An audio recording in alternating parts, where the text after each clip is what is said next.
Hi everyone, welcome to my channel DALIAS Math Teaching. Today I will solve an Olympiad math problem. The problem is, if the sum of three angles of a square is 270 degree, then find the value of its fourth angle.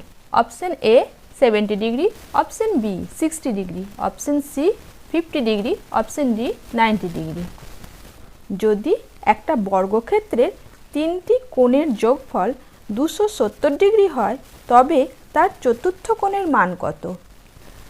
আমি প্রবলেমটা বোঝার সুবিধার জন্য একটা স্কোয়ারের figure এঁকে নিয়েছি। আমরা জানি যে কোনো কোয়াড্রিল্যাটারাল বা চতুর্ভুজের চারটি অ্যাঙ্গেল বা কোণের সাম বা যোগফল 360 ডিগ্রি হয়। যেহেতু স্কোয়ার এবিসিডি একটা কোয়াড্রিল্যাটারাল, সুতরাং এরও এই চারটি অ্যাঙ্গেলের সাম 360 ডিগ্রি হবে।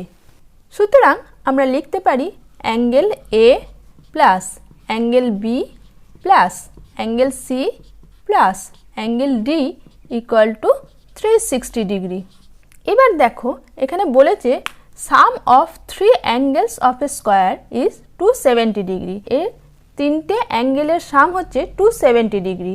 ধরো A plus B plus C এই অ্যাঙ্গেল তিনটে সাম হচ্ছে 270 ডিগ্রি। তাহলে ডি অ্যাঙ্গেলের ভ্যালুটা আমরা সহজেই পেয়ে যাব।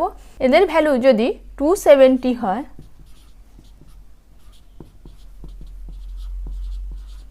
তাহলে অবশ্যই আমরা 360 থেকে 270টা সাবট্রাক্ট করলে অ্যাঙ্গেল ডি এর ভ্যালু পেয়ে যাব। তাহলে angle D equal to 360 minus 270 equal to 90। এছাড়া আমরা জানি যে স্কোয়ারের ক্ষেত্রে তার প্রত্যেকটা অ্যাঙ্গেলের ভ্যালু 90 ডিগ্রি, অর্থাৎ angle A equal to angle B equal to angle C equal to angle D equal to 90 degree. সুতরাং সেক্ষেত্রে আমাদের কোনো ক্যালকুলেশন করার প্রয়োজনই নেই। যদি কোশ্চেনে স্কোয়ার মেনশন করা থাকে তাহলে আমরা কোনো ক্যালকুলেশন ছাড়াই বলতে পারি যে ফোর্থ অ্যাঙ্গেলের ভ্যালু অবশ্যই 90 ডিগ্রি হবে। কিন্তু যদি কোয়াড্রিল্যাটারাল বা চতুর্ভুজ বলে উল্লেখ থাকে সেক্ষেত্রে আমাদেরকে এরকম ক্যালকুলেশন করে দেখাতে হবে। তাহলে option D is the right answer.